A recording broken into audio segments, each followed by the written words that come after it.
꺾죠. 중요한 건 꺾이지 않는 저축이죠. 이런 것쯤은 알잘딱깔산이죠.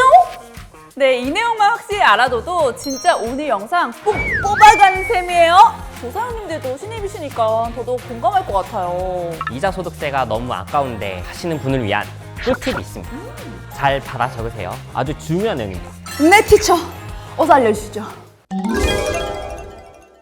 안녕하세요. 금융의 모든 것들을 알기 쉽게 쏙 브리핑해주는 금융 쏙 브리핑 MC 경아입니다. 반갑습니다. 안녕하세요. 상품심사 판매 분석국 예금대출상품팀 이현주 조사역입니다. 안녕하세요. 상품심사 판매 분석국 보장상품팀 이만영 조사역입니다. 제가 들었는데 두 분 다 올해 입사하신 신입사원분들이시라고요. 현주 조사역님, 오늘의 주제 좀 설명해 주세요. 오늘의 주제는 금융감독원 신입사원이 알려주는 신입사원 금융상품 현명하게 가입하기입니다. 금융상품이 정말 많지만 오늘은 보험과 은행상품 이 두 가지를 좀 설명해 드리려고 해요. 그 두 가지를 가져오신 이유가 있으실까요? 사회초년생은 투자를 하고 싶어도 시드, 즉 투자 자금이 없잖아요. 어떻게 하셨어요? 시드를 만드는데 가장 좋은 게 아무래도 원금 보장이 되는 은행 상품이죠. 그리고 보험 상품의 경우는 사회초년생이 가장 접하기 쉬운 상품이기도 하고 또 그래서 민원이 많은 상품이기도 해요. 사회 초년생들에게 이 민원이 많이 들어오는 건 전 솔직히 좀 의외인 것 같아요. 2022년에 금융감독원에 접수된 보험상품 관련 불안전 판매 민원이 총 9,008건인데요. 이 중 절반 가까이인 4,461건이 20, 30대에서 접수한 민원이에요. 생각보다 엄청 많죠. 조금 슬픈데요. 사회인이 되면서 보험을 가입하지만 회사에 적응하기도 바빠서 보험을 꼼꼼히 따져볼 여유가 없기 때문이라고 생각합니다. 진짜 이거 눈물 완전 쾅쾅쾅 나는 이유인 것 같아요. 경아님은 보험을 왜 가입한다고 생각하세요? 저요? 아무래도 미래에 혹시라도 이런 사고를 당하거나 병에 걸리거나 뭐 그런 위험을 대비하기 위해서죠? 그렇죠. 보험은 기본적으로 나에게 무슨 일이 생겼을 때를 대비해서 보험금을 수령하기 위해 가입하는 것이에요. 그렇기에 보장이 동일하다면 보험료가 저렴한 보험에 가입하는 것이 좋겠죠. 보장이 동일한데 더 저렴하다고요? 어디 저 먼저 좀 알려주세요. 보장성 보험에 가입하는 경우 만기 환급형보다 순수 보장성의 보험료가 저렴한데요. 순수 보장성 보험의 경우 만기 환급금이 없기 때문에 보험료가 더 저렴해요. 거기에 마찬가지로 사망 보장의 경우에는 종신보험보다 정기보험이 더 저렴한데요. 종신보험의 경우에는 평생을 보장하고 정기보험에는 일정 기간까지만 보장하기 때문에 보험료가 더 저렴하답니다. 둘 다 사망을 보장하지만 종신보험은 평생을, 정기보험은 예를 들어 80살까지만 보장하는 것처럼 약간의 차이는 있거든요. 그렇기에 무슨 차이가 있고 내가 필요한 건 무엇인지 판단해 보셔야 해요. 네, 그럼 무조건 보험료가 저렴한 보험 상품에 가입을 하면 저 완전 모신 거죠? 좀 더 뭔가 완벽하게 따져봐야 될 게 있을 것 같은데요. 오, 벌써 금융수석 브리핑 5회차라고 하시더니 이젠 척하면 척이시네요. 이런 것쯤은 알잘딱깔산이죠? 알잘딱깔센이 무슨 뜻인지 아세요? 몰라요.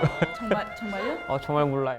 또 무해지, 저해지형 보험 상품이라는 게 있거든요. 일반 보험 상품보다는 좀 보험료가 저렴하지만 계약을 해지하는 경우 환급금이 없거나 적을 수 있어요.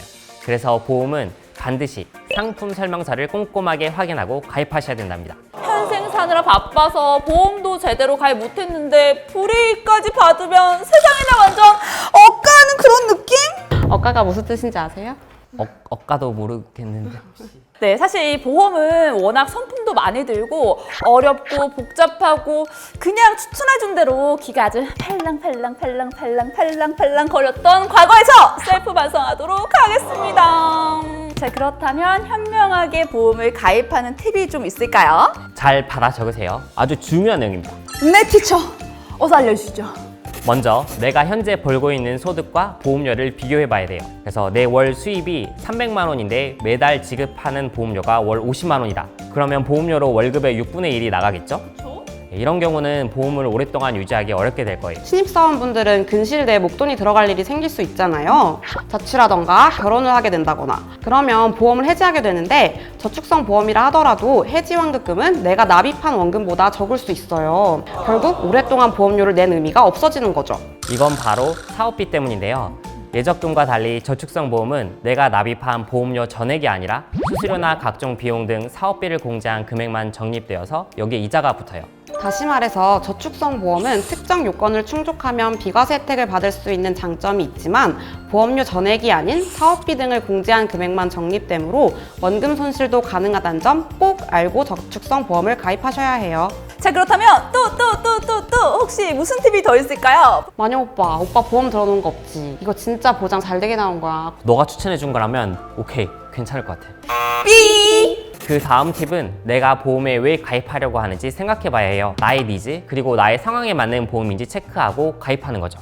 싸다고 조건이 좋다고 아무따 가입 절대로 안 된다는 거. 아무따가 무슨 뜻인 줄 알아? 아무것도 묻지도 따지지도 않고? 마지막으로는 조금이라도 저렴하게 보험을 가입할 수 있는 팁인데요. 자동차 보험처럼 이 보장 내용이 유사한 보험의 경우에는 보험 담보화에서 회사별 보험료를 비교할 수 있습니다. 또한 모바일 같은 비대면 채널로 가입하면 사업비가 절감되어서 보험료가 더 저렴해질 수 있다는 것도 알아두시면 좋은 꿀팁이죠.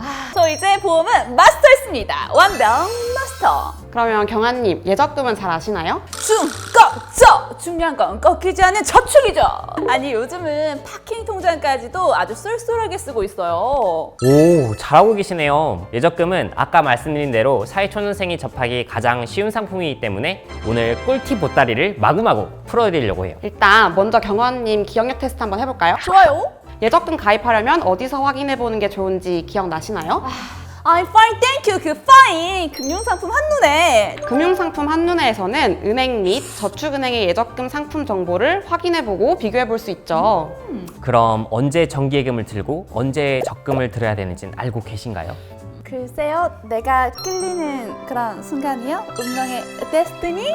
앞으로 목돈을 모으고 싶다면 적금을 가입하고 모아둔 목돈으로 이자를 더 많이 받고 싶다면 예금을 가입하시면 되는데요. 예금과 적금 상품의 총 납입금액, 약정금리, 계약기간이 동일한 경우에는 예금의 지급이자가 적금보다 더 많다는 점도 참고로 알아두시면 좋을 것 같아요. 정기예금의 경우에는 예치된 전 기간에 걸쳐서 이자를 받는 반면에 정기적금의 경우에는 각 저축금별로 이자를 받게 되는 기간에 차이가 있기 때문이에요. 600만 원으로 만기 1년, 금리 3.5%의 정기예금과 정기적금을 가입한다고 해볼게요.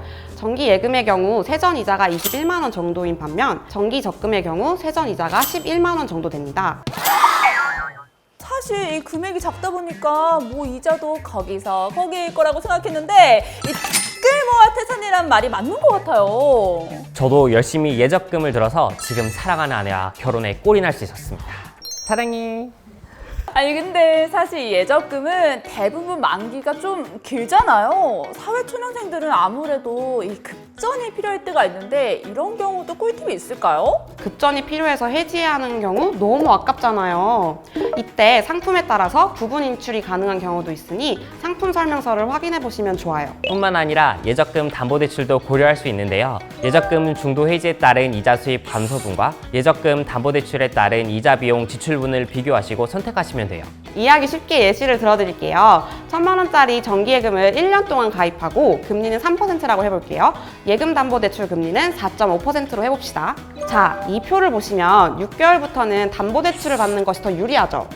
요즘은 은행 어플에서 쉽게 중도해지에 따른 이자와 예금담보대출 시 예상 이자를 확인할 수 있으니까 꼭 비교해보시면 현명한 신입사원이 될 수 있습니다. 이건 사회초년생들에게 정말 좋은 꿀팁이 되겠어요. 그리고 예적금 가입하다 보면 이거 너무 아깝다는 비용이 있어요. 경아님 떠오르는 거 있으세요? 퇴근 맞죠? 우리끼리 하는 말이지만 너무 아깝지 않아요? 조사장님들도 신입이시니까 저도 공감할 것 같아요. 그럼요. 그래서 경아님처럼 이자 소득세가 너무 아까운데 하시는 분을 위한 꿀팁이 있습니다. 바로 상호금융기관을 이용하는 겁니다. 상호금융의 경우는 예탁금 3천만 원까지는 이자소득세와 지방세가 비과세된답니다. 다만 법 개정에 따라 2026년부터는 5%, 2027년부터는 9%의 이자소득세가 부과될 예정이기 때문에 서둘러 가입하시면 좋겠죠? 오늘 촬영 끝나면 바로 한번 가봐야겠어요. 그리고 마지막으로 오늘의 하이라이트! 청년들을 위한 저축 상품을 소개해드리고 끝내려고 합니다. 첫 번째로는 청년 우대형 주택 청약 종합 저축인데요.